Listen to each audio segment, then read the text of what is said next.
So we log in class and you're going here. So for today class, tuloy natin ng module 4. This will be part 2 of module 4. Okay. So we stopped at the production class of concrete. Okay, so we'll continue here. So a good quality concrete class is essentially a homogeneous mixture of cement, coarse and fine aggregates, and water. Okay, which consolidates into a hard mass due to chemical action between the cement and water.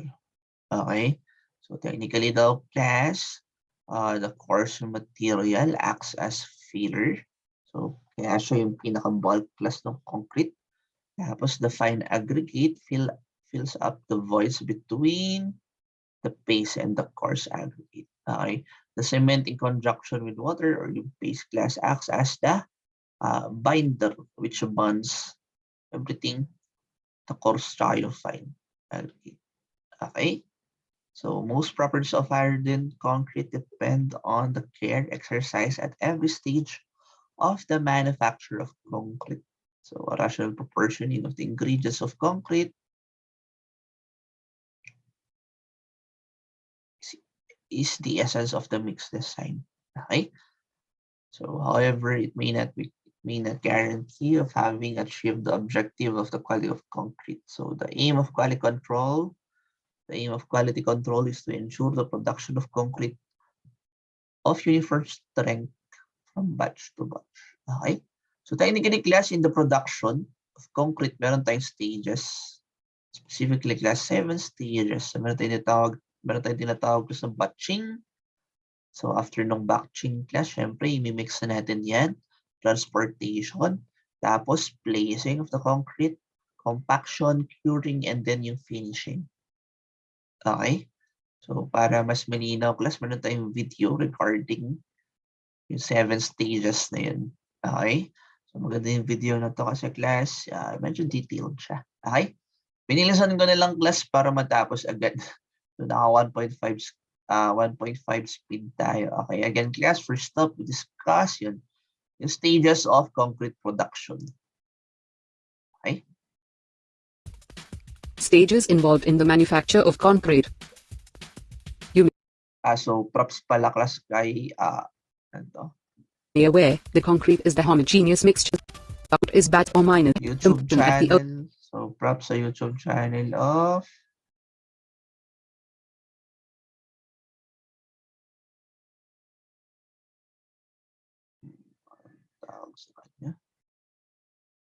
Academia Ani Education ba?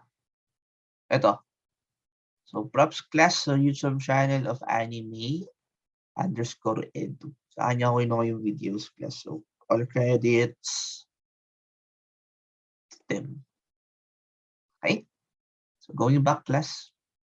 Again, start natin. So stages of concrete production. The concrete is the homogeneous mixture of cement, fine aggregates, coarse aggregates and water, which consolidates into a hard solid due to the chemical action between the cement and water. Each constituent of the concrete has a specific function. However, the property of every hardened concrete depends on the quality of work in different stages of the manufacture of concrete. So medyo detailed to class, kaya yeah. Tune in lang tayo. Okay? Kasi na white class, kung may comment ako, I'll pause na lang and then talk. Great. In this video, let's have a look at the different stages of concrete production. The different stages involved in the production of concrete are batching or measurement of materials, mixing. So dito na niya class sasabihin yung stages, tapos a little definition on their part. Okay? So yeah. Transporting, placing, compacting, curing, and finishing. So ganun na rin yung path natin class, no? So i-measure mo muna yung materials, tapos i-mix mo sila. After mixing class, you have to transport it kung malayo man siya. Okay, tapos ilalagay natin class, i-cast natin. So after casting class, compact natin to avoid air. Okay? Tapos syempre class yung curing to attain yung supposed strength niya. Tapos finish class for aesthetic purposes. Okay? So more explanation to follow. So pakinggan natin yung video. The first process in manufacture of concrete is So, wag pala tayong malilito class, no? Pag nakakita kayo ng M25, M20, tas M15, ang ibig sabihin nito class, Indian standards. Okay? So, pag galawang Pinas class, ang tawag natin dito is yung class A, class B, class C, class AA. Ganun. Okay? Pero pag Indian class, ang tawag nila, yan, M25, M20, tsaka M15. Okay? So, continuing class. batching of materials. Once the grades of concrete are known, the quantities of materials should be batched accordingly. The required quantities of cement, fine aggregates, coarse aggregates and water are measured with an accuracy of plus or minus 3% of batch quantity. So, yun class, no? Technically, ang batching of materials class is ito yung measuring of the quantity of materials to be mixed. Okay? Any admixtures are to be added, its accuracy should be plus or minus 5% of the batch quantity. So again class, no, stress lang natin, admixture class, ito is parang dinadagdag lang natin class. Kapag meron tayong certain property ng crit na gustong i-enhance. Okay? So pwede rin naman actually na wala yan. Kumbaga nag-add lang tayo na admixture for special purposes. Discuss natin detail ng admixture later. Okay? So continuing. Mixing. Once the required quantities are batched, the materials are mixed thoroughly to make the So andito na tayo sa mixing part, no? concrete mass homogeneous and uniform in color. The mixing should be such that the aggregate particles should be coated with cement paste and all the ingredients of the concrete should blend into a uniform mass. So yun lang ang pinaka parang goal natin.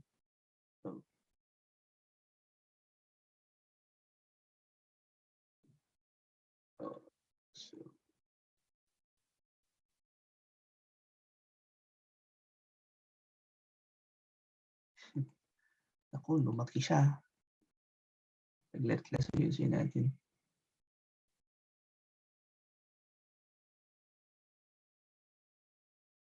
Okay. Paano nga ito paliitin? Ayun. Normal. Wait lang, best technical difficulty. I-base natin dun sa ating screen. Yan. Yeah. So, yan yung normal. Ayan. Okay, so continuing class. So again, class, as I was saying, so ang pinaka parang objective natin ng mixing is to make ito, para yung concrete mass natin, class, maging uniform siya. Homogeneous. Yun yung parang pinaka gusto natin, class, maging homogeneous siya. Kumbaga, uniform siya. Hindi natin makikita, class, na parang lahat ng gravel nandito, lahat ng sand nandun. Kumbaga, kaya natin minimix, class, para maging one phase siya, homogeneous class. May homogeneous to heterogeneous tayo. Supposedly, class, parang it will form into one single unit. Okay? So, continuing the video. Transporting. Once the ingredients are mixed thoroughly, it should So, transporting part na tayo, class, na number 3 na. be transported to the place of deposition at the earliest without the loss of homogeneity obtained at the time of mixing. So, yun, class, yung parang pinaka objective naman natin, class, ng transporting ito. So, dapat pag tinransport natin yun, class, yun nga, di ba? Ang pinaka-goal kasi natin, class, is to make the concrete into one single mass. One na nga, single pa.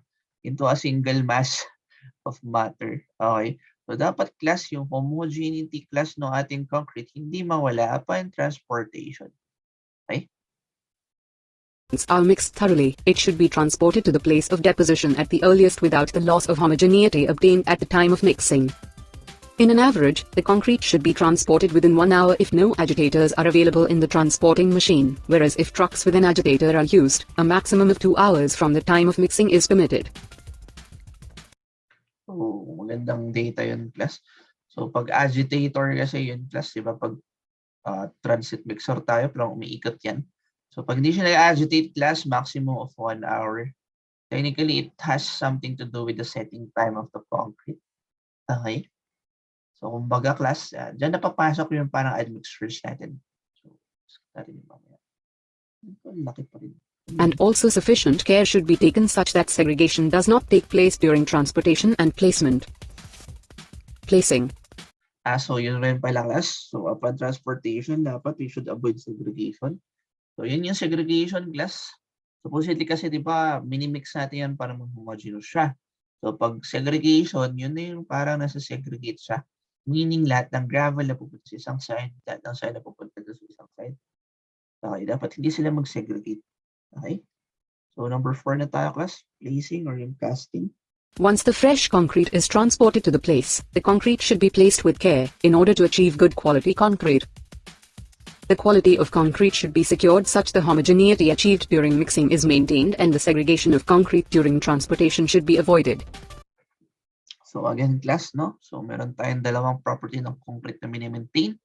Homogeneity or like, yeah, it should be homogeneous. Tapos yung segregation. So ito yung pinaka-ano class in terms of placing of concrete na. Yan yung parang pinakababantayan natin class, yung segregation. Kasi class, di ba, pag pinopour mo ang concrete class, syempre may gravel sand yan, tsaka yung cement paste natin. Okay? So mas mabigat ang gravel class. So kapag pinor mo siya from a high place class, di ba, babagsak lahat yan class, yung concrete natin. Minsan class, dahil nga mas mabigat yung gravel, nauuna sila. So pag titignan mo yung column mo class, no, lahat na ng gravel nandito, tapos susunod na yung sand, tapos yung cement paste. So yun yung ayaw natin class. Dapat walang segregation. Dapat ma-maintain natin class yung homogeneity ng ating concrete. Okay? Kaya meron yung minimum heights of placing and all. Okay? The allowable delay for dry mixes in hot weather condition is half to 1 hour, and for wet mixes in cold weather condition, it may be several hours. Compaction. After the concrete is So, number 5 na tayo class, compaction. So, ang pinaka-goal ng compaction class is para maalis natin yung air voids dun sa ating concrete. So, gusto kasi natin class again, one single mass. Single pa. A single mass lang dapat to class. Tapos, wala tayong air voids. Kasi class, air voids lessens the strength of the placed in the desired location, it should be sufficiently compacted. Compaction consolidates fresh concrete within the molds or frameworks and around embedded parts and reinforcement steel. Yun rin pala kasi isang use ng compaction. Yeah, para mag-flow through class yung ating concrete in between yung ating reinforcing steel, reinforcements natin. As there will be a considerable quantity of air entrapped in concrete during its production, and also there will be a possibility of segregation of concrete. Both of these may affect the quality of concrete.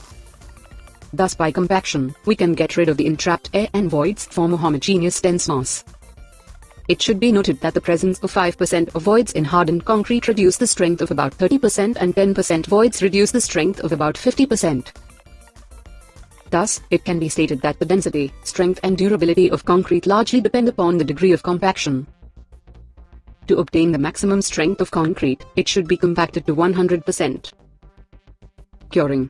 As we have already seen in the video about hydration of cement and heat of hydrations. Okay, so number 6 na tayo class, curing. Technically, yan, ito yung parang pinaka-critical part, no? Ng ating stages of concrete production. Curing kasi class, dito dapat natin alagaan yung concrete natin in a way class kasi ito yung parang strength gain ng ating concrete class. Kumbaga dito tayo in a way pumapalya. Okay? Supposedly kasi class, yeah, parang dapat hindi mabitin yung water content ng ating concrete. Okay? Kaya parang sinusupply natin siya class ng water para ma-cure siya. Kumbaga ma-attain niya class yung water cement ratio talaga niya. Okay? Tapos ang isa pa dito class, supposedly kasi, di ba, yan, sometimes kasi class mas nauunang nag-dry yung exterior part ng concrete. Okay? Tapos hindi na masyadong tumitigas yung interior niya. Okay? Kaya rin natin kinocure class para ganun. Parang in a way class, yeah, mag-harden muna class yung loob, tapos susunod yung labas. So in a way class, yung buo ang mag-harden. Again class, sometimes kasi class pag nag-harden na yung exterior, medyo hindi na nag-harden class yung loob. Okay? So through curing class, we ensure na parang, yeah, tumigas yung buong concrete natin. Okay, continuing the video. The cement gains its strength and hardness due to the chemical reaction occurring between cement and water. These chemical reactions require sufficient moisture, temperature and time, which is achieved by curing it with the water. Curing of freshly placed concrete is very important for optimum strength and durability. Finishing. Once all the process So, yun yung last process class, no, yung finishing. So, technically, ang pinaka-gusto lang natin class in terms of finishing is yung aesthetics. Aesthetics class ng concrete surface natin or yung mortar. Siyempre kasi after kasi mag-harden yung glass, gusto nating i-sure na yung surface na to, especially pag wall yan. So, pag wall, so itong banda, no? Siyempre dapat aesthetically pleasing glass or pleasing to the eye yung finish ng ating concrete. Kaya yan, kasama siya dun sa production. is done, the concrete surfaces should be sufficiently finished to give a better appearance. Every stages in the manufacture of concrete contains various sub-methods which we can see one by one in future videos. So, yun class. So, that ends class yung parang intro natin in terms of yung stages ng concrete. Okay? So, i-summarize lang natin class, no?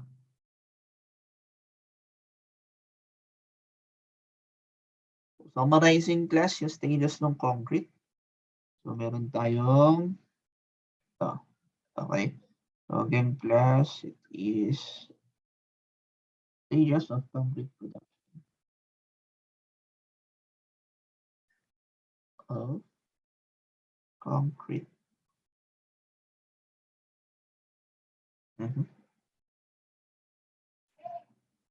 Concrete production. Yan. Okay. So, in the following order class, ito. So, first class, syempre yan dyan class yung materials. Batching. So, again, class, ang ginagawa natin sa batching, parang ito lang yung measurement ng materials natin. Measurement of materials. So, andyan class, syempre yung kung anong class ng concrete natin class. So, pag class A, class 1 is to 2 is to 4. Measurement of materials.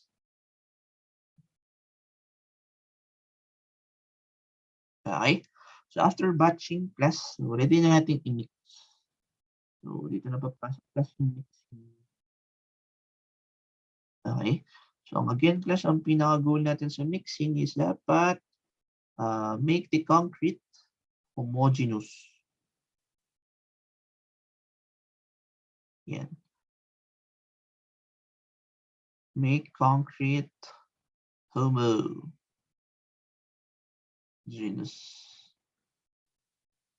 Okay. So, after mixing class, ready na tayong i-transport. So, meron na tayo ng transporting.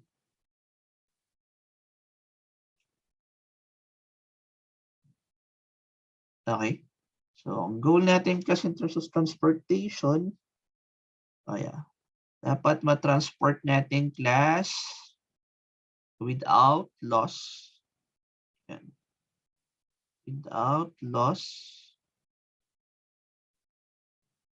in homogeneity.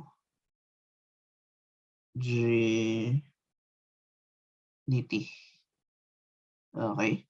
Tapos, syempre class avoid segregation. Segregation.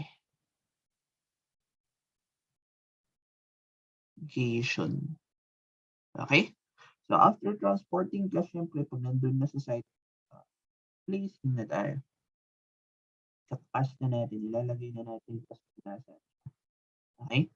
So, same class, ang goal natin class in terms of placing is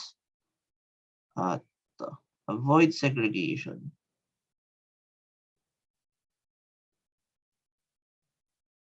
Segregation. Okay?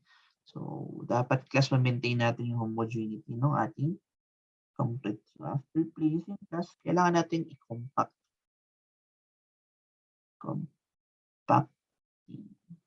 Okay? So, ang pinaka-goal natin class sa compaction is to remove yung entrapped air or yung air voids natin. Plus, remove entrapped air. Okay? So, after natin ma-compact class, syempre, hintayin na natin mag-settle. Okay? So, para maturuan siya kas mag-harden, kailangan natin i-cure. So, ito na yung curing. Okay? So, ang pinakagusto natin class sa curing is to keep, parang ang pinaka-goal natin dito class is to keep the concrete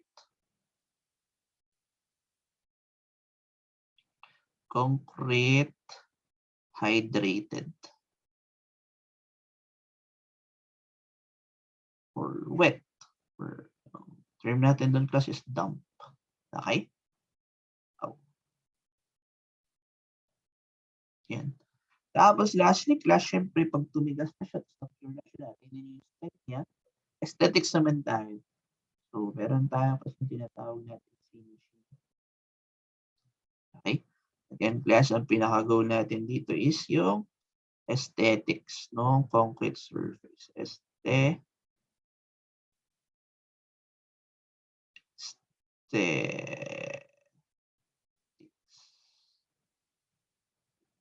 of the concrete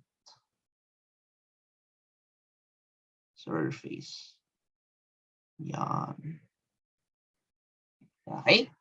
So, tuloy natin class. So, discuss natin class yung specific stages.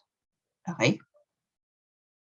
So, again, class, balik tayo dun sa video kasi in a way, napaka-detailed payment na explanation niya. Okay? So, nahin natin class yung batching of materials. Okay? So, in terms class of batching ng materials class, no? So, yung parang measurement ng quantities. So, meron tayong tinatawag class na volume batching, tsaka yung weight batching. Okay? So, explain class ng ating video. So, tuloy natin yung video.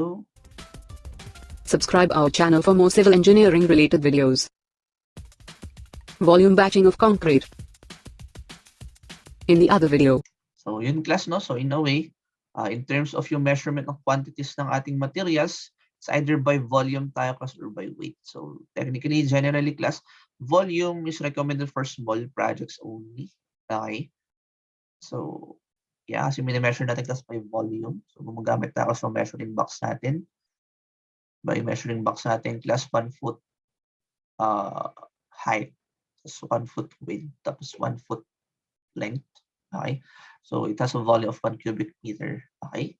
So, again, class, since by volume yung galawan natin dito, hindi siya masyado accurate. So, ang mas accurate class is yung weight batching. Kasi class, gumagamit siya ng mass. Okay?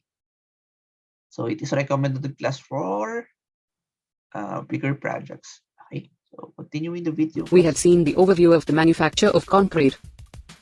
The preliminary step in the manufacture of concrete is batching of materials. The batching of materials is done either by volume or weight. In this video, we are going to see about volume batching. So yun class, unahin yung volume batching. Again class, ang galaw sa volume batching is si measuring box. The required amount of each solid ingredient is measured by loose volume using a standard box which is called as gauge box. Once the grades of concrete are so yun yung tawag nila class dun sa measuring box natin, gauge box. known, the relative proportions of materials are obtained. The cement is generally measured by weight and is used in terms of bags. One bag of cement weighs 50 kg. So again, sa kanila, Indian standard kasi ito na naka 50 kg. So sa ating class, 40 kg kasi sakto yun class dun sa cubic foot measuring box natin. Okay? So Philippine standard class, 40 kilograms tayo dito. And has a volume of 35 liters, that is 0.035 meter cube. The gauge boxes made fill one bag of cement, that is 0. So sa kanila class, since naka 50 kilograms sila, okay, it follows. So dapat yung measuring box nila class, ito rin yung volume. So sa kanila, lagpas sa 1 foot, 1 foot, 1 foot.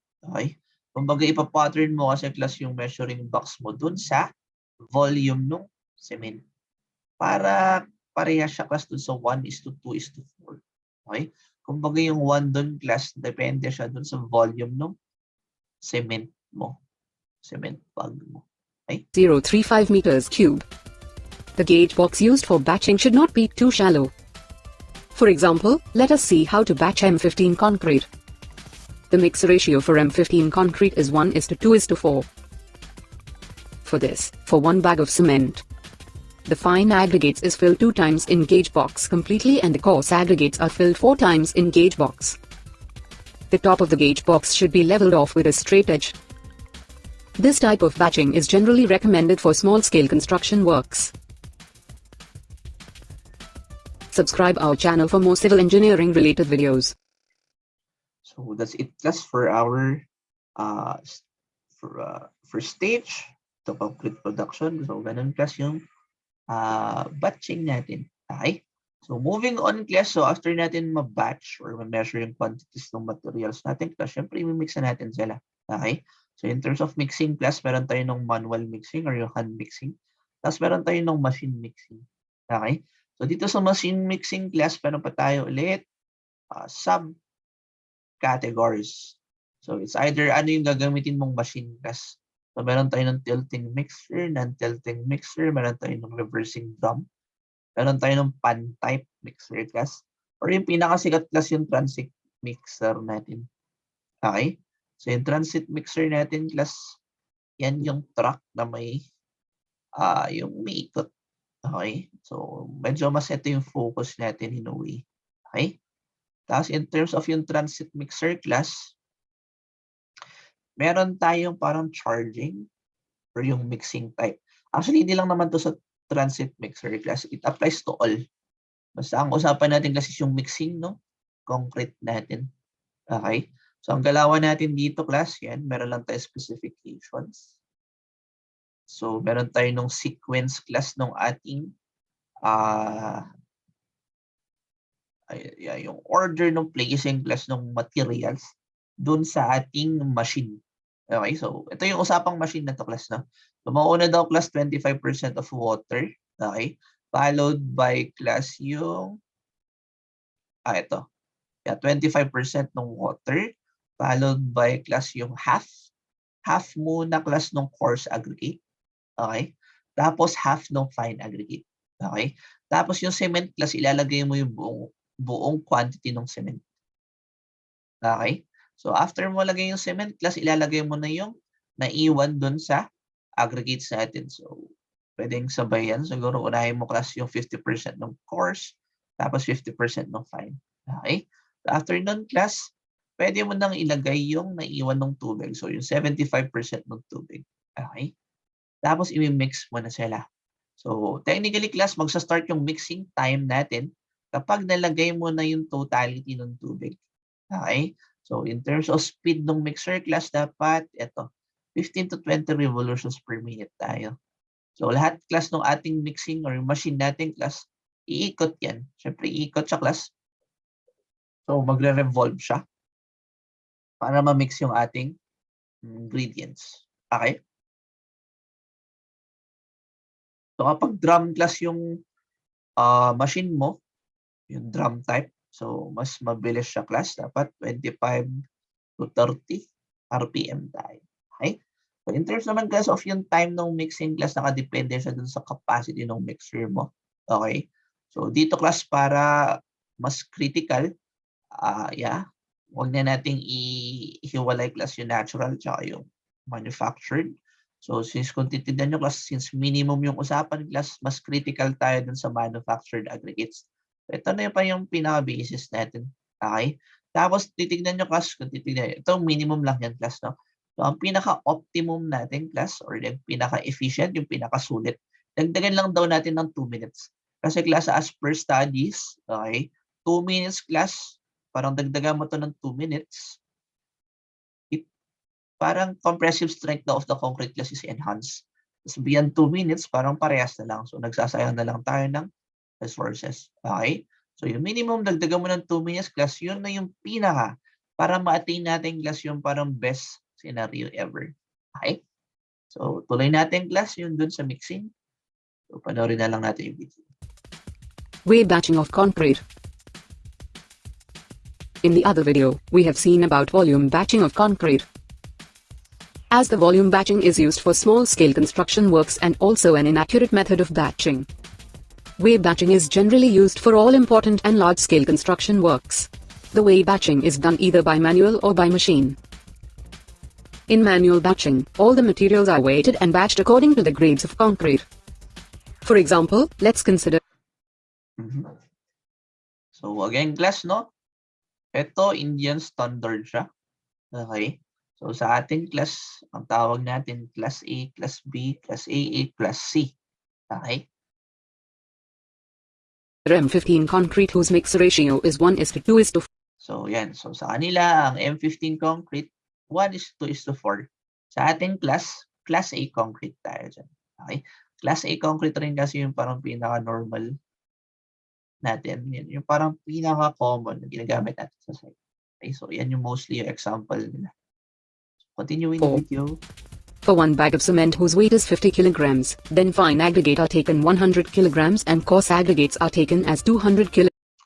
So, since mas accurate kasi class yung weight batching, so ganun yung basis nila, no? Kilograms. For large size works, way batchers are used which consists 2 hoppers. So, ganun rin pala sa class, no? Pag way batching naman tayo, class, yan yung basis nila, class. So, yung 1:2:4. Okay. Yun din yung gamit nila. So, kung titignan nyo, class, no, pag way batching, 1. So, dapat, ang galawan nila, no, by weight. So, itong proportion pala natin, class, is either by weight or by volume. Depende kung anong batching yung gagawin mong galawan. Kasi in a way naman, class, di ba, weight and volume, same naman yan. Kasi, di ba, density. Okay? Yung proportion natin, class, flexible siya. Okay? So, yeah. 2:4. For one bag of cement whose weight is 50 kilograms. Parang dito, class. So, sa kanila kasi ang ginamit nila, class, di ba, is 50 kilograms cement. Okay? So, dapat, class, pag 1:4, so, kukunin nila, Then fine aggregate are 100. taken 100.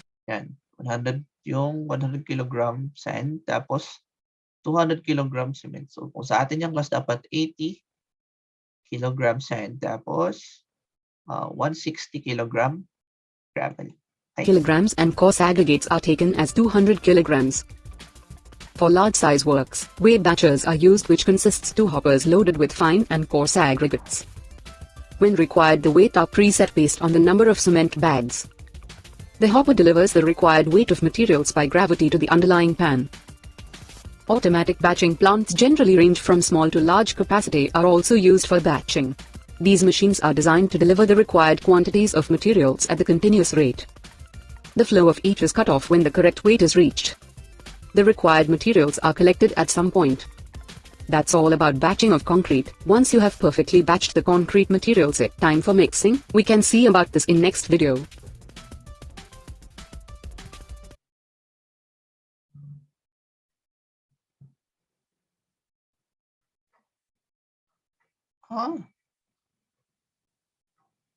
So yun pala yung video class ng weight batching. So tuloy natin class hanggang mixing. Okay? Subscribe our channel for more civil engineering related videos. Hand mixing of concrete. In a couple of videos we have seen about batching of concrete. Once the quantities are batched and the materials are taken for mixing of concrete. In this video, we are going to see about the hand mixing of concrete. Generally, hand mixing of concrete is used for small-scale or unimportant construction works. So yan class, no? So, syempre, yeah, common sense. Hand mixing class for small projects yan. Okay? Tapos yung machine mixing class, better nga kasi yun compared sa hand. So, yun yung pang big projects. Parang mas accurate kasi yung mixing niya. Okay? Mixing of concrete should be done on the impervious surface of sufficiently large such that it should take at least 1 bag of cement. So, yan. So, paggalawang hand mixing pala kasi, tama pa yun. Lagyan mo muna ng sapin. Okay? Kumbaga, wag kang maghalo class dun sa ground mismo. Maglagay ka lang sa impervious surface. So, plywood, ganun. Para hindi mag-escape class yung water. Yun naman yung pinaka-ano nun eh. Tsaka para mas makuha mo yung concrete class, syempre papalayin mo yun, di ba? Tapos ililipat mo. Para hindi siya ma-contaminate class ng organic materials. Okay? The batched quantities of materials are spread out as alternate layers of coarse aggregates and fine aggregates.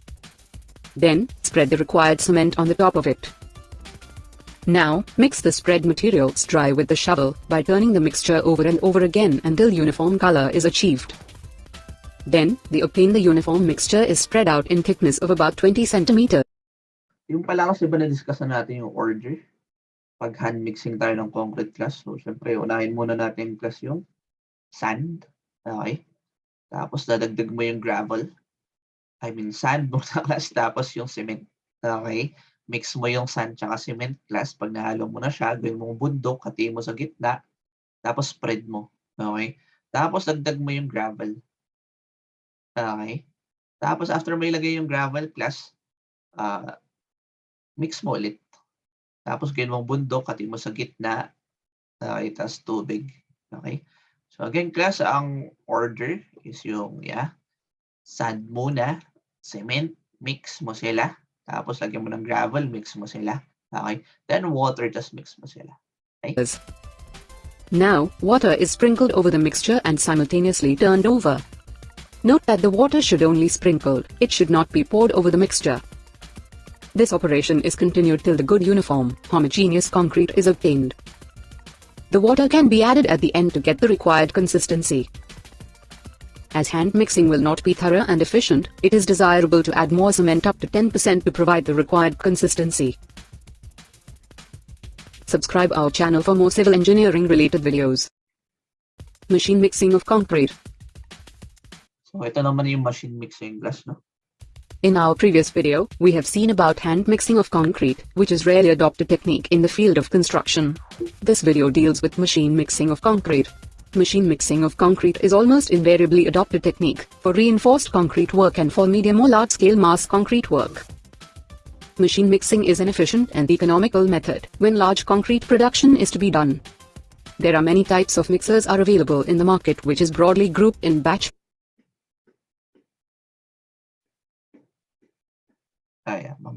mixers and continuous mixers. The batch mixers produce concrete, batch by batch at a considerable time interval.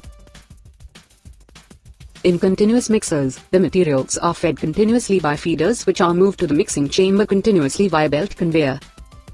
Continuous mixers produce concrete continuously without any stoppage till the machine and supply of materials are done.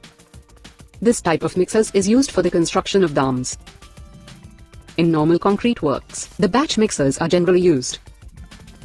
The batch mixers are of pan type or drum type. The drum type is further classified.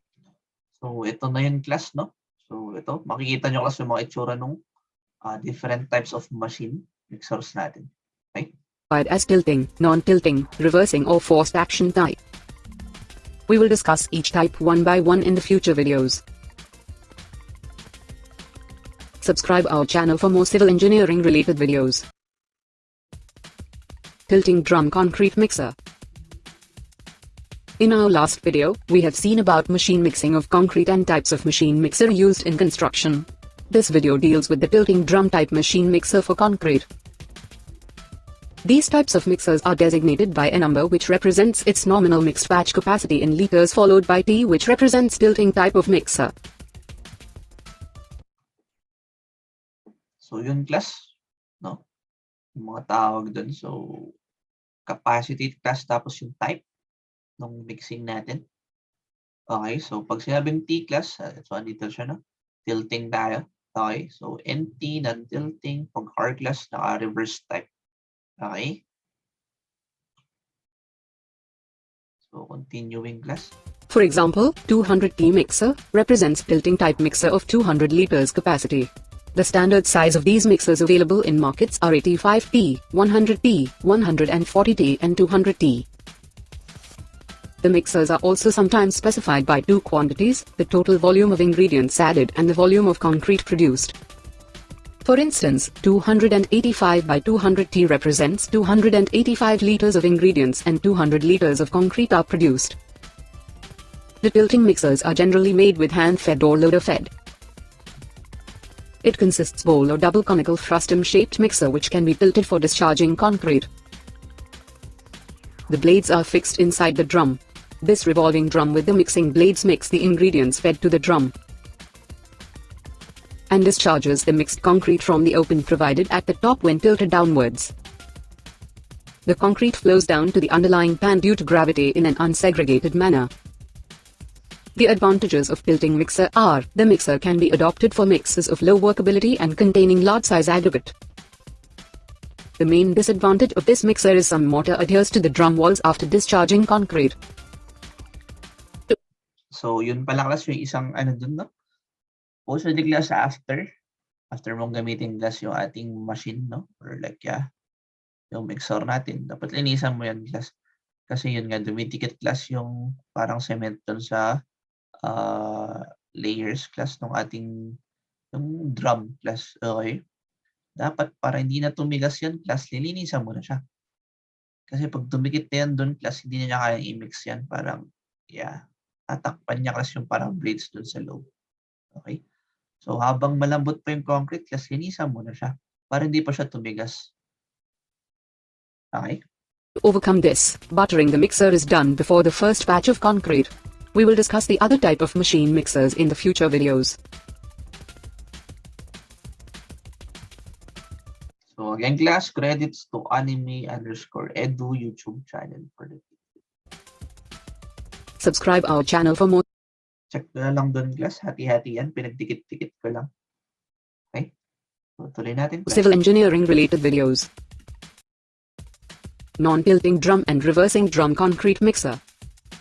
Non-tilting mixers and reversing drum mixers are a similar type of machine mixers which has only few difference. The non-tilting mixers are designated by a number which represents its nominal mixed batch capacity in liters followed by NT.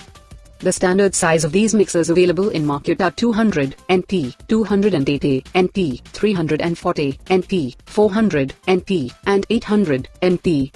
The reversing drum mixers are designated by a number which represents its nominal mixed batch capacity in liters followed by R. The standard size of these mixers available in market are 200 R, 280 R, 340 R, and 400 R. Both consist of a non-tilting cylindrical drum with the blades fixed inside the drum and two circular openings at both ends. The ingredients are fed from one opening and the concrete mix is obtained from the other opening. In the non-tilting type, the output end is fixed with the inclined chute. Whereas, in reversing drum type, the cylindrical drum consists of two set blades. One set of blade attached to the drum mixes the mix, while another set of blades rotates in opposite direction which forces to discharge the concrete. Reversing drum type is commonly adopted compared than other drum types for large construction works. These mixers are equipped with a hopper that moves up and down on an inclined set of rails and dumps the concrete ingredients through an opening of the drum. The advantages of this type of mixer are the time and effort required for tilting the drum is minimized. However, the discharge of concrete is at a slower rate, thereby resulting in segregation of concrete.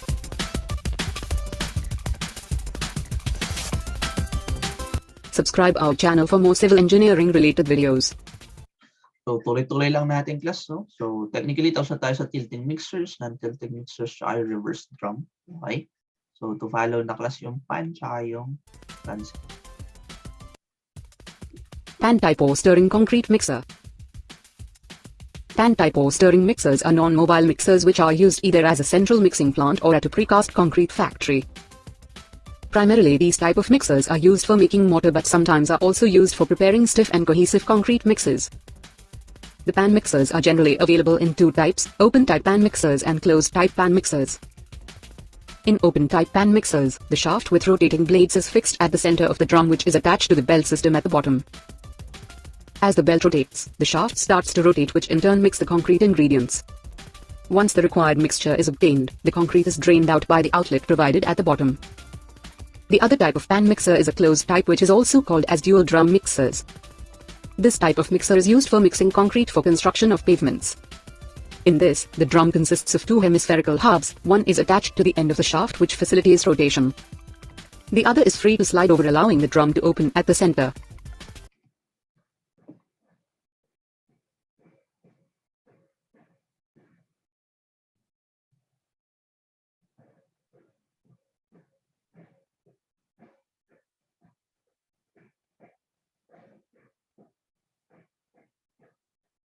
Ay, sorry. A rubber joint is provided at the ends to ensure a perfect sealing between joints when closed.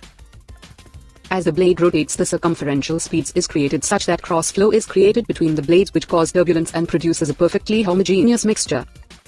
Once the required mixture is obtained, the concrete is drained out by the outlet provided at the bottom.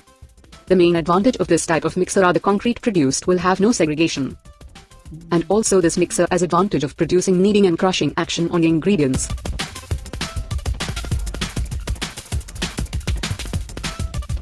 Subscribe our channel for more civil engineering related videos. Transportation of concrete. Ay. Hindi niya diniscuss yung transit mixers. So, technically class, yeah, aware naman tayo dun sa itsura ng transit mixers, no? So, literal lang class na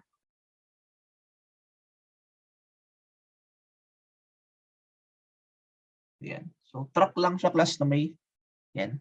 Okay. So, mag-agitate siya class.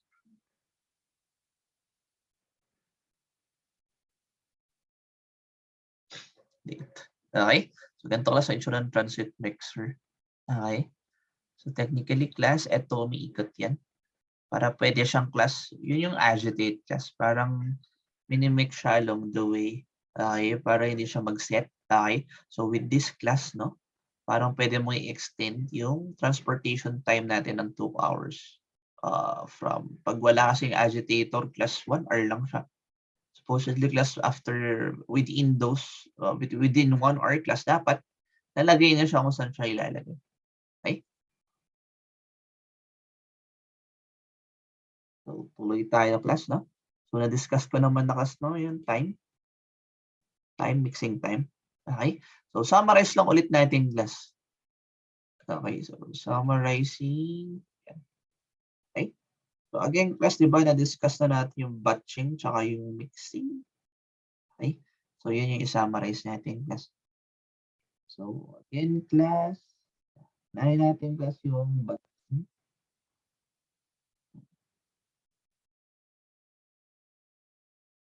So, batching muna tayo. Batching of materials. Okay. So again, class, di ba, meron tayong 2 types. 2 types natin, class. Meron tayo, no? Volume batching. Okay. So volume batching. Okay. So pag volume batching tayo, class, yeah. Parang yung mixed proportions, class, no? So yung 1:2:4 class is taken by volume. Okay? Yan. Tapos supposedly, class, pag volume batching tayo, small projects. Okay? Okay? Tapos second type, class, di ba meron tayo ng weight batching?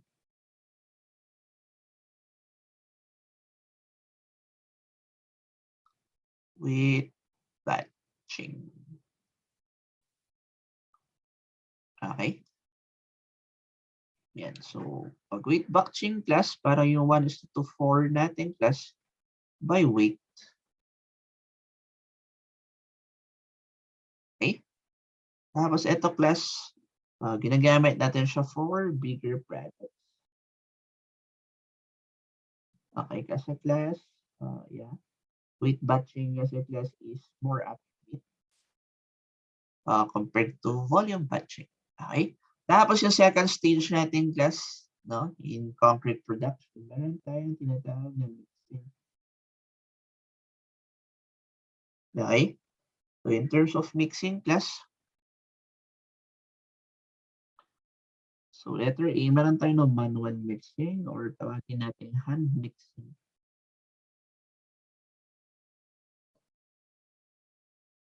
Okay?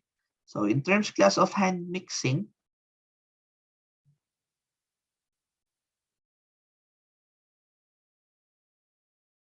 so ang galawan natin, class, no, yung order ng materials natin in terms of hand mixing, class, mauna muna, class, syempre yung sand. Okay? Tapos pagkatapos ilagay yung sand, class, meron na tayong cement. Okay? After cement class, yung gravel. Tapos, saan mo na siya class dadagdagan ng tubig. Okay? So, ganyang class yung hand mixing natin. Okay? So, second type natin class mas accurate. So, same class, hand mixing is for small projects. Okay? Tapos, meron tayo ng second type. Meron tayo ng machine mixing. Machine mixing. Okay? So, in terms of machine mixing class, no, meron tayong 5. Okay? So, machine mixing class, again, for bigger projects to. So, meron tayong tinatawag na tilting mixer. Okay? Tapos, meron tayo no non-tilting mixer.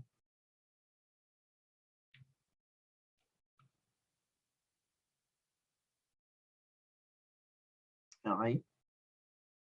Tapos, class yung reversing drum mixer. Reversing drum mixer. Okay? Tapos, fourth class is yung pan type mixer.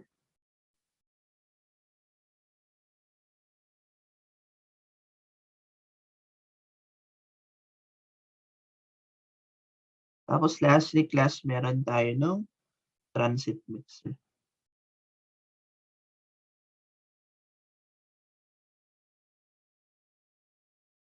Yan. Okay? Tapos, in terms naman class of yung machine mixing, ang order natin of mixing class is equal to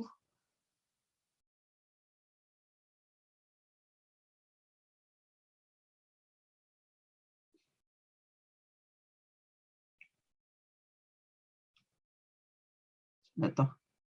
Yan yung order natin class, no? So, ang galawan natin, so ito yung order nung ano natin. Okay? So, technically, no, class, maglagay muna tayo ng 25% ng water. So, in a way, class, no, para mabasa muna yung ating mixer. Okay? So, after ng 25% water, class, maglagay na tayo ng half ng gravel. Okay? So, parang 50%, no? Gravel. Okay? So, after ng 50% ng gravel class, maglagay na rin tayo ng half ng sand. So, 50% sand. Okay? After ng sand class, okay, lagay na natin yung cement. So, yung buo, 100. So, 100% class no cement. Okay? After natin class ilagay yung cement, ilagay na rin natin class yung remaining aggregates. So, meron tayo ng 50% gravel. Okay? Plus yung 50% sand. Okay? After natin malagay class yung remaining aggregates natin class, ilagay na natin yung tubig.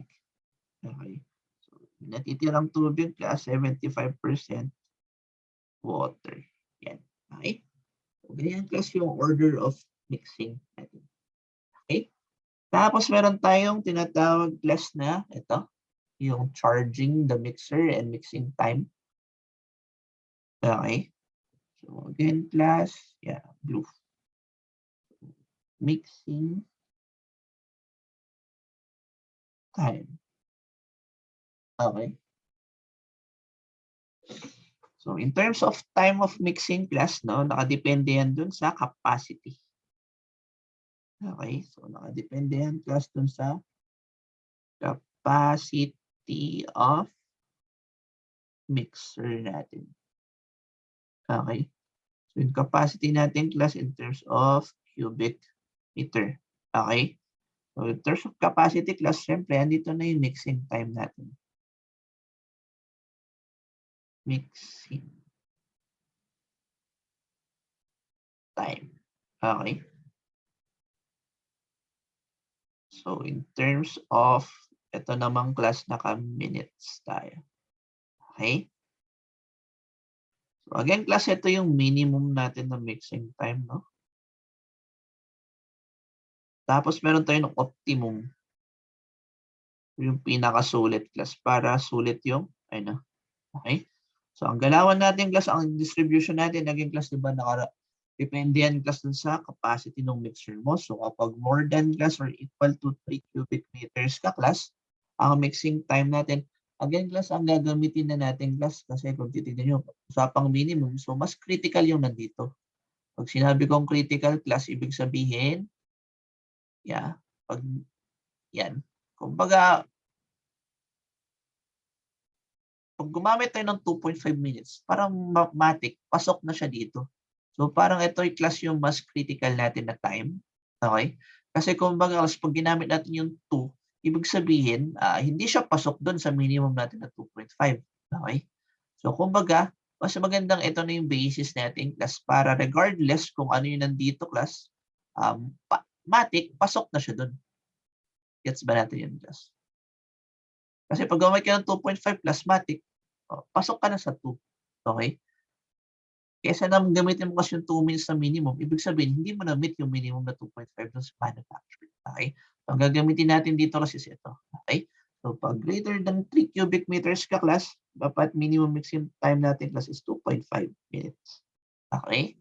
Tapos, class, pag ito ayusin natin. Ito ba ito inayos?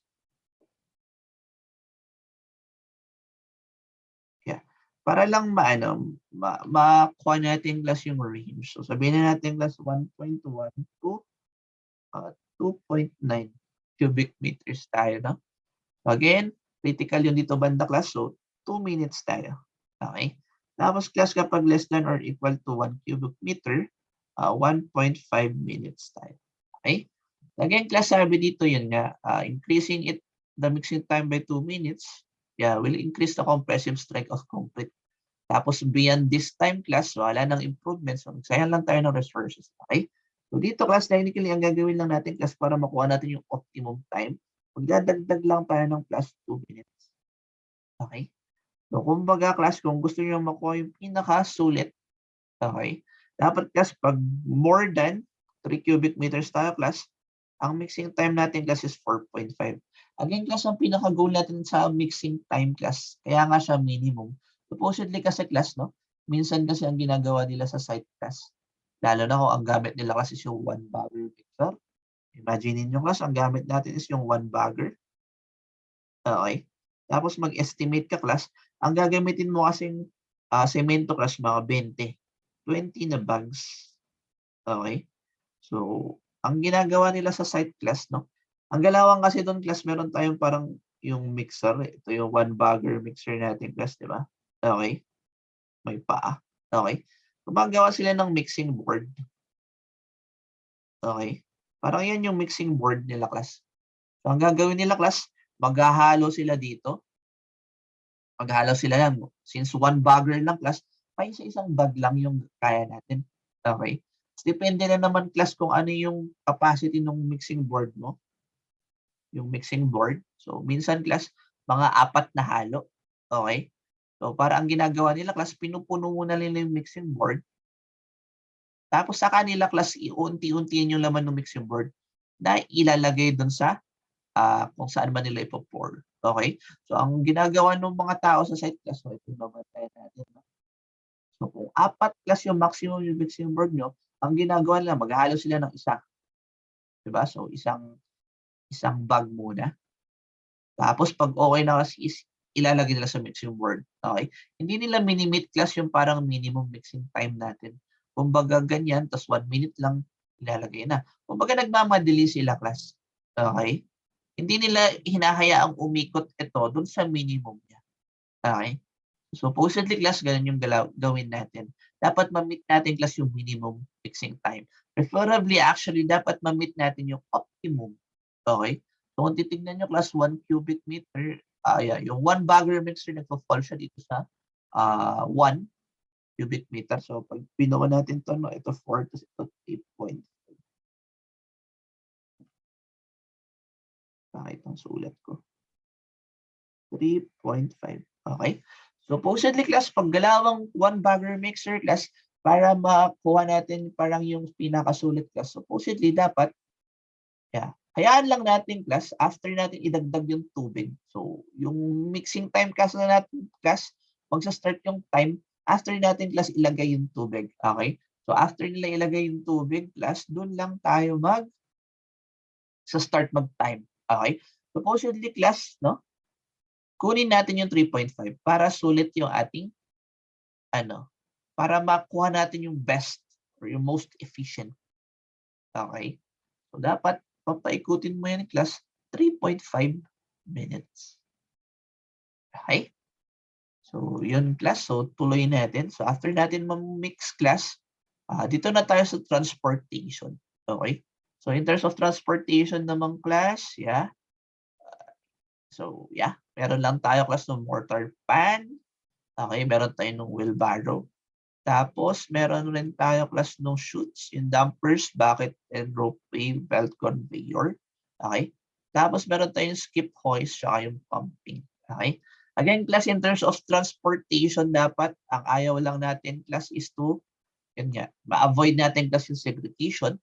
Tapos, ma-preserve natin yung homogeneity ng concrete mix natin. Okay? So, tuloy natin class para matapos. Concrete Part 1. In our previous videos, we have seen different methods of mixing concrete. So, yun class, no? I-discuss niya dito yung different transportation methods natin ng concrete. Okay, so stay tuned lang tayo class. More or less, wala naman masyadong comments din class. Papakita niya lang yung mga itsura ng mga yan para makita niyo rin class. Okay? Once the ingredients are mixed thoroughly, it should be transported to the place of deposition at the earliest without the loss of homogeneity obtained at the time of mixing. There are different methods adopted for transporting concrete depend upon the size of the work, the importance of the job, the distance of the deposition place from the mixing place, and the nature of the train. Some common methods of transporting concrete are as shown on the screen. In this video, we are going to see about mortar pan and wheelbarrow transportation of concrete. Mortar pan. This is the common method of transporting concrete. The pans are filled with the concrete and are passed from hand to hand, but it is slow process and consume huge labor cost. As the pan capacity is small, more and more concrete area is exposed to the atmosphere during transportation. This may sometimes lead to evaporation of water from concrete during hot weather condition. The advantage of this method of transportation is the concrete can be deposited for both above and below concreting without segregation. Wheelbarrow. This type of transporting method is used for placing concrete in ground level. This method is used for concreting rigid pavements. The wheelbarrow is fixed with pneumatic wheels to facilitate the movement. In case of uneven ground surface, segregation of concrete may occur. So, in this case, the wooden planks are placed in the path of transportation, so it will result in reduced segregation. The average capacity of a wheelbarrow is 35 liters, that is 80 kilograms. These types of transportation are used for small jobs, small hauls, and over muddy ground. Subscribe our channel for more civil engineering related So, yun class. So, tuloy-tuloy lang, no? videos. Transportation of concrete Part 2. Crane, bucket and ropeway method. A crane and bucket is the recently used method for transporting concrete in high-rise construction projects. This method is being adopted widely as the cranes are fast and versatile to move. So, ang isang noteworthy pa lang mention dito class. Dapat aware rin tayo kung paano pinapatayo yung crane. Okay? Hindi ko pala sinerch. Pero technically class, kung titignan kasi may parang divisions yan, no? Ito. So, ang gagawin nila class, syempre, unahin muna nila to. So, i-construct muna nila class yung parang kamay niya. Okay? Tapos, saka nila i-construct class yung stem. Depende na lang kung gaano kataas yung gusto nating mangyari or like, syempre dapat mas mataas siya dun sa building. Okay? So, kung titignan ko class, ito na-subdivided siya into parang compartments. Parang may divisions yan class na building blocks. Okay?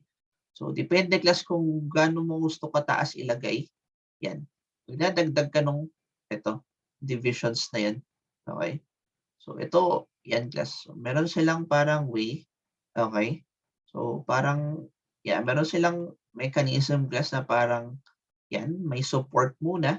Tapos, ilalagay nila yung height na yan. Okay? Parang Lego rin lang. Tapos again, igagalaw nila class yung parang support na yan. Okay, so tataas. So kung titignan nyo class, wala pa yan, di ba? So ilalagay nila yung support class. Tapos, ilalagay nila yung part na yun. Okay? Tapos tataas ulit. So parang sa una class, magsa-start yan na wala to. Okay, siguro isa, tapos dalawa lang. Tapos saka lang nila lalagyan class yung gitna. Hanggang sa makuha mo yung preferred height mo ng crane. Okay? Tuloy natin class. Move concrete horizontally as well as vertically and allow to place the concrete at the exact location. The mixing of concrete is done at the ground level and transported to the location via skips or buckets attached to the cranes. The skips have discharge door at the bottom whereas the buckets are tilted for emptying. The similar type of transportation adopted for concreting in a dam or the pier, which is called as ropeway and bucket method of concreting. The concrete is mixed at the bank or abutment at a convenient place and the bucket is brought by a pulley and ropeway system. The movement of the buckets is completely controlled by pulley arrangement. As the size of the bucket is large, the effect of exposure to sun and wind will not have much effect on the concrete. In this method, concrete is discharged by tilting or by gate system attached at the bottom. The gate is controlled by either manually or mechanically. To be noted that, in both methods, the concrete is discharged from the smallest height as possible and should not be made to fall from. So yun, palakas, no? Meron tayong minimum, actually, hindi, maximum height of discharge class. Again, class, ang pinaka-goal natin dito, class, yun nga, to avoid segregation. Okay? Kasi kung titignan natin yung materials class ng concrete, di ba? Gravel is heavier, so supposedly class, as per gravity, babagsak siya faster. Hindi ganun yung ano. Pero technically, ganon class yung mangyayari.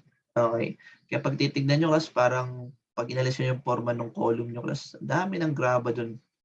Okay? So, to avoid segregation class, meron tayong standards in terms of yung maximum height ng drop ng concrete. Okay? Height. Subscribe our channel for more civil engineering related videos. Transportation of concrete part 3. Dumpers and belt conveyor method. First, let's have a look at the dumpers. Dumpers are generally used for large concrete works, particularly for concrete to be placed at ground level. The capacity of dumpers is usually of 2 to 3 cubic meters. Sometimes, for huge concreting works, dumpers are replaced with trucks or ordinary lorries which has a capacity up to 6 cubic meters or more. The body of the dumper should be wetted with water before loading with the concrete. In truck transportation, the concrete should be covered with the tarpaulins or other covers before transit to prevent evaporation. If the location is long, it is preferred to use agitators to prevent concrete from segregation and stiffening. The dumpers are commonly employed for road construction and for factory floor construction. Belt conveyors. Belt conveyors have rarely adopted method of concrete transportation technique. The rare usage of this method is due to the concrete is likely to segregate on steep inclines, at transfer points, or change in the directions and at the points where the belt passes over the rollers. And also, as the concrete is exposed over long stretches, it is likely to dry and stiffen during transportation, particularly in hot, dry or windy weather conditions. In these type of places, for safe transportation, it is necessary to cover the belt conveyor arrangement. The end of the belt conveyor system should be such that it removes all the mortar from the belt and prevents segregation. In this type of transportation, it is necessary to do second-level mixing at the end of delivery before placing the concrete. This type of transportation is mainly used in places where access to concreting location is limited. Subscribe our channel for more civil engineering related videos. Transportation of concrete part 4. Chute and skip hoist methods. Chutes. Chutes are generally used where concrete is to be transported below ground level. The typical chute used in construction is shown on the screen. The sections of the chute should be made with a metal surface or at least lined with the metal. The chute must contain uniform slope across the section, which approximately 1 in vertical to 2.5 horizontal. The layout of the chute should be made in such a way that the concrete will slide evenly in a compact mass without any separation or segregation. This method is not commonly adopted in the construction site. It is adopted only when there is lack of space for movement of labors or congested reinforcement. Skip and hoist method.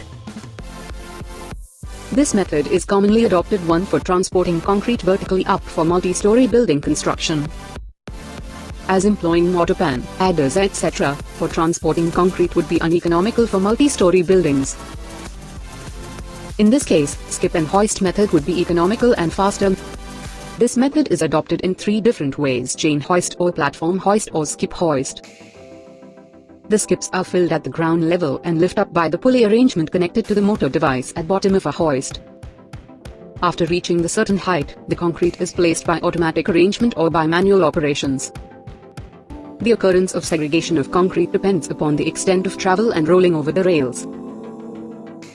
If the skip has to travel for higher distances, it is necessary that the concrete should be remixed before placing. Subscribe our channel for more civil engineering related videos. Transportation of concrete part. So ito na yung last class. Actually, ito rin yung parang sikat. Technically, ito yung ginagamit natin class pag ready-mix concrete yung usapan. Pump. Okay? 5. Pump and pipeline method. Pumpcrete. Pumping of concrete is most commonly adopted method of transportation of concrete and placing. This method is generally adopted for multi-story buildings, tunnels, and bridges. The mixed concrete is fed in the hopper of the pumping machine. The concretes are pushed by the vacuum created on the suction stroke of the piston and forced into the pipeline on the pressure stroke. The common type of pump used for concreting is mobile pump, trailer or static pump and screed-door motor pump. The pumps of capacity 15 to 150 meters cube per hour are commonly used. These pumps can push concrete up to 400 meters horizontally and up to 80 meters vertically. The concrete used in pumps should be cohesive and fatty. The slump value of these concrete should range from 50 to 100 millimeters or even more and a compacting factor of 0.9 to 0.95. As the pumping compacts the concrete to some extent and reduces the slump by about 25% at the delivery end. To offer additional lubrication, admixtures can be added to reduce bleeding and segregation. Generally, air and training admixtures are used giving an air content of 3 to 5%. The valve system of pumps also plays an important role in transportation of concrete by pumps. The common type of valves used as peristaltic or squeeze type valves, sliding gate or rotating valve, flapper valves and hollow transfer tube valves. Out of these, hollow transfer tube valves are most commonly used. The pipes attached to the valves are made of steel, aluminum or plastics which varies in sizes ranging from 80 to 200 mm diameters. The usage of aluminum pipes can be avoided as the formation of hydrogen gas occurs. The pipes should be laid with proper care such that there is no leakage of concrete in the coupling points, as any leakage results in the escape of air and water which in turn impede the pushing of concrete. In case of vertical pipe transportation, there must be sufficient starting distance provided. Normally, the distance of about 10 to 15% of the vertical distance is provided.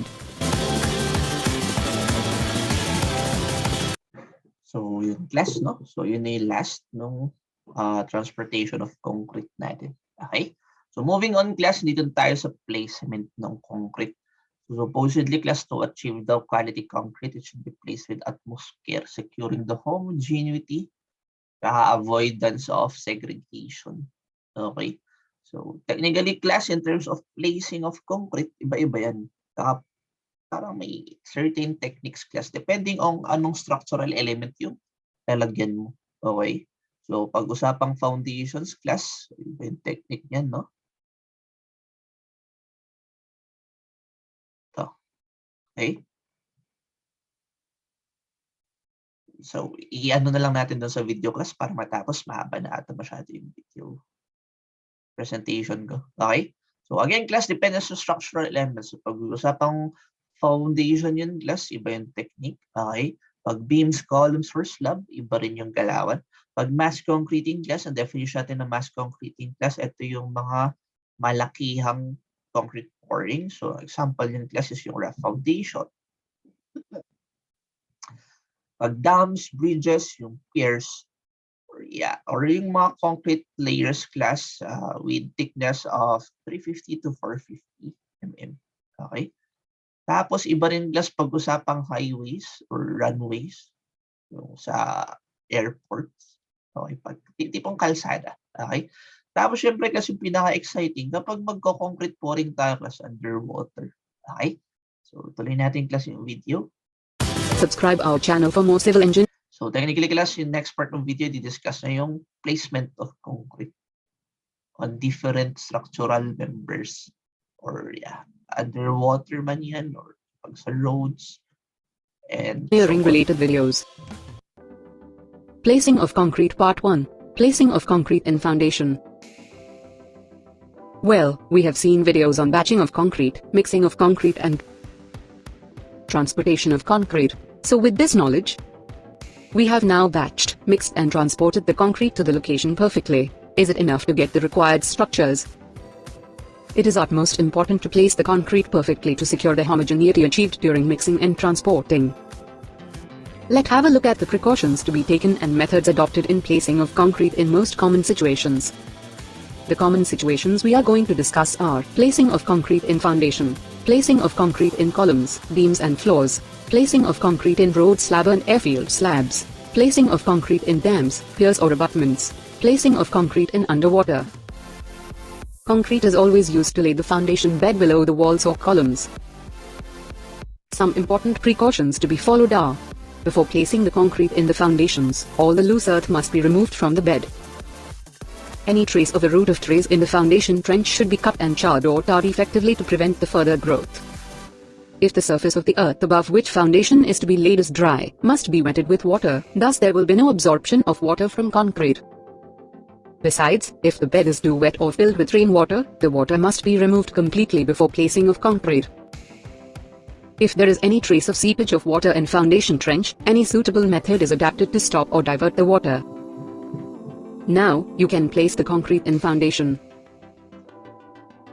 We will see the remaining situations of placing concrete in our upcoming videos. Till then, stay tuned to our channel. Kindly do like, share, comment your views and finally don't forget to subscribe. Again, class, credits to anime_edu YouTube channel. So, subscribe sila kung gusto nyo, class. Subscribe our channel. Placing of concrete part 2. Placing of concrete in columns, beams and floors. So, dito na tayo, class, no? So, galawang beams, columns, tapos yung slabs na tayo. The columns, beams and floors or roofs are the important structural element for any building. The concrete should be placed perfectly at these places. If not, it will lead to structural failure.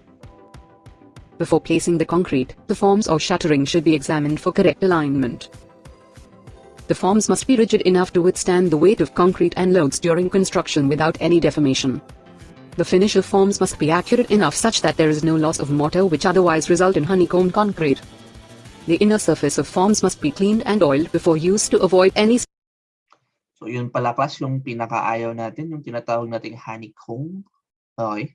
Or yung pa-price. Pa-price yung tawag nila sa site. Okay. So, na yun. That there is no loss of mortar which otherwise result in honey. Yan.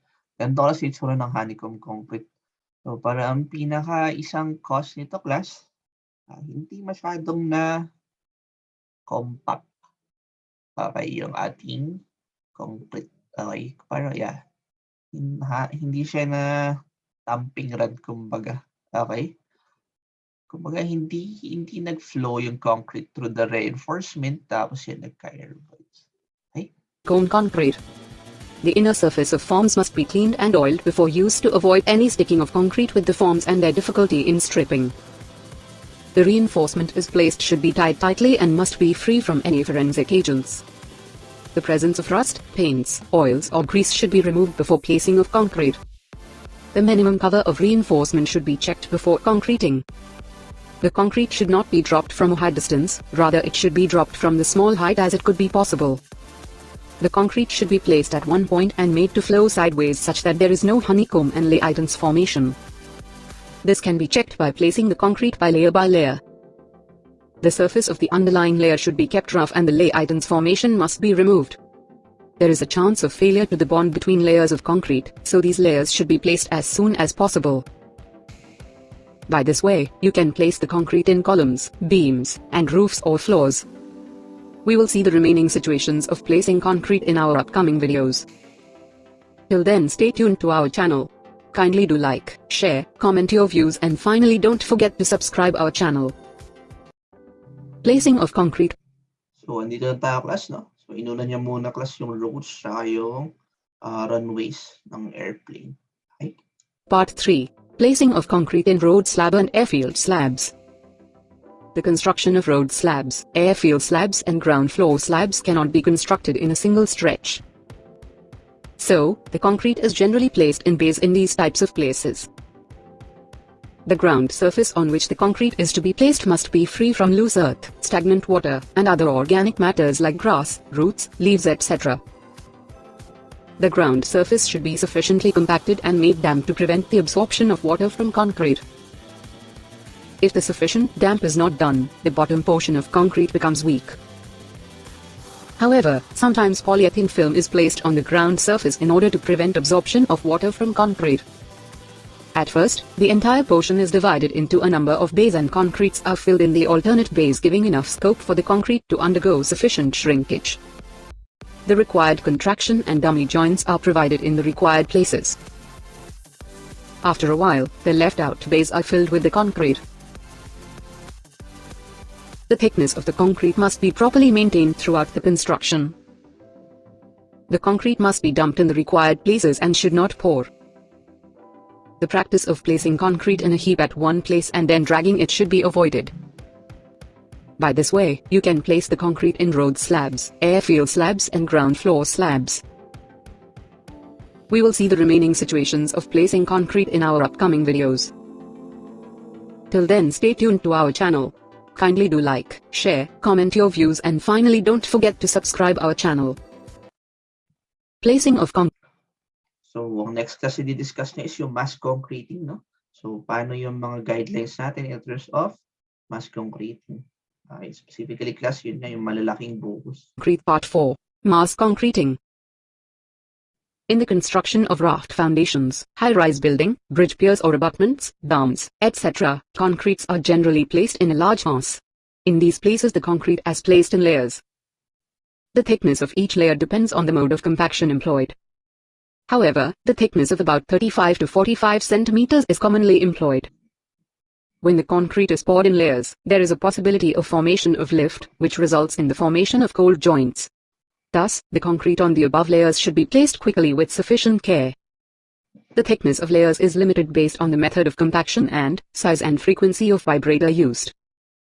Before placing the concrete, the surface of the previous lift is cleaned with the water jet and rubbed with a wired brush.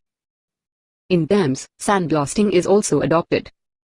The old surface is sometimes hacked and made rough by removing the liaisons and loose material. The surface is wetted. Sometimes, a very thin layer of rich mortar or cement slurry is dashed against the old surface and then the next layer of fresh concrete is placed. If the concrete is subjected to horizontal thrust, bond bars, bond rails or bond stones are provided to obtain a good bond between the successive layers. These are important things to be noted in mass concreting. The most important topic in a placing of concrete is underwater concrete. So, yan ang class yung pinaka-exciting part ng placing. Paano tayo mag-concrete underwater. Okay? Concreting, which we will be seeing in the next video. Till then, stay tuned to our channel. Kindly do like, share, comment your views, and finally don't forget to subscribe our channel.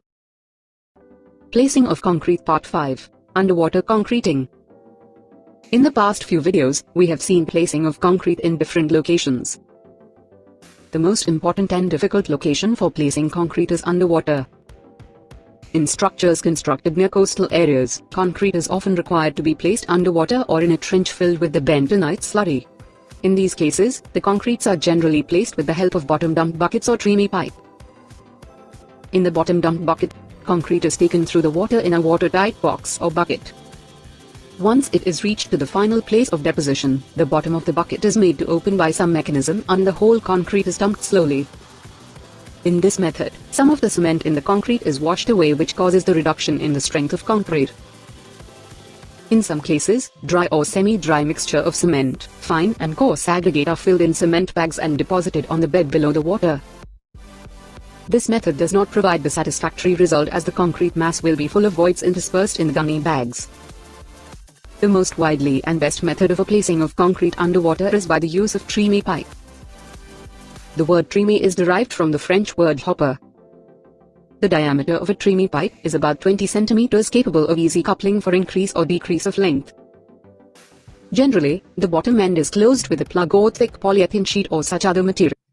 So, titignan nyo ito class, no? Yung concreting underwater class. Ito yung literal class, no? Hindi natin i-divert yung water to saka tayo mag-concrete. Okay? So, ang dinidiscuss na dito class is yung literal na, yun. As in, dapat may tubig. Tapos magko-concrete ka. Okay? So, yung iba kasi class device parang da-divert muna nila yung tubig. Kung pag-aalisin nila yung tubig, saka sila magbubuhos. Ito class, ang galawan dito is yung wala kang aalisin na tubig class. Okay? Kumbaga in a way, talagang ano yung waste to concrete with water. Okay? A funnel is placed on the top end to facilitate pouring of concrete. The entire setup is taken in the water and allowed to rest at the location where the concrete is required to be placed. As the end is closed, no penetration of water is observed in the pipe. The concrete with a very high slump value of about 15 to 20 centimeters is used for filling the funnel. When the entire length of the pipe is filled up with the concrete, the pipe is lifted up and a slight jerk is given by a winch and pulley arrangement. As the plug or cover falls and concrete gets discharged, the process repeated till it reaches the water level. The advantage of this method is no compaction is required for underwater concrete, as it gets compacted by the hydrostatic pressure of water. This takes us to the end of our videos on placing of concrete. Next video is on compaction of concrete. So, yun class, no? So, again, i-summarize natin, tapos i-end natin dito yung video. Supposedly, class part 3, mag-start tayo sa compaction. Okay? So, again, class, summarize muna natin. So, summarizing class, no? So, technically, andito na tayo sa stage 3. Okay. So, stage 3 class, transporting.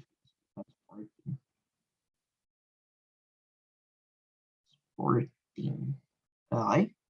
So, i-list lang natin class ano yung mga ways to transport. So, meron tayo dinatawag na mortar pipe.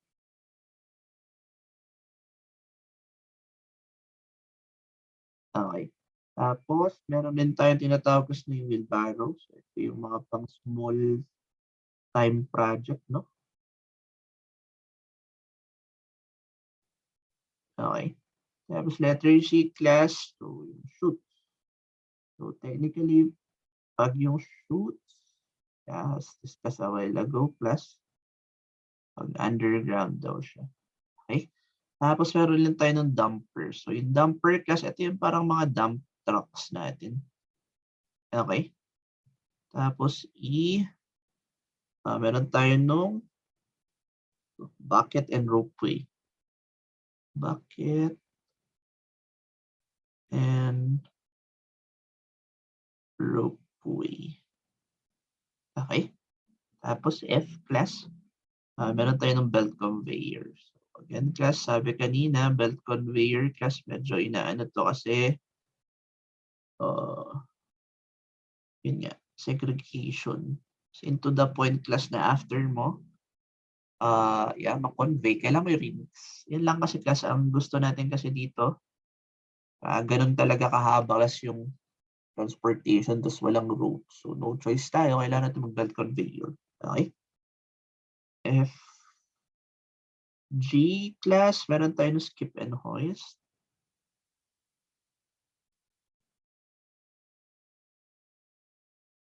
Okay. Tapos, H class, meron tayo ng pumping. Pump crate. Okay. Tapos, last. Tapos, yung class, yung fourth stage class na production of concrete natin, meron tayo tinatawag na placing. Yung casting ng concrete. Okay. So, again, class, mag-vary yan. Depende kung ano yung binubuhusan natin class, no? So, may mga galawan tayo class kapag usapang foundation.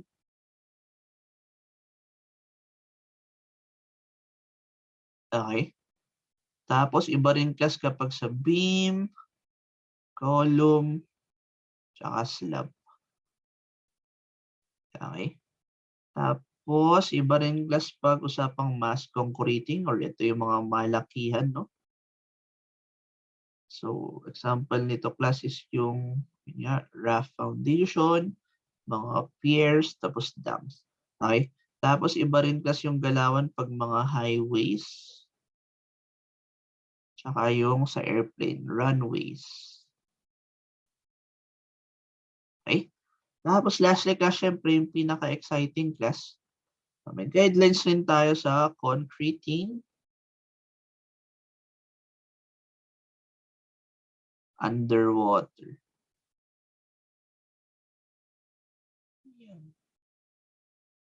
Okay? Technically class yun. I-end na natin, masyadong mahaba yung video. Tuloy natin class of part 3. Okay? So this ends class part 2 of module 4. Okay? So again class, thank you for staying. See you at the next video. Bye.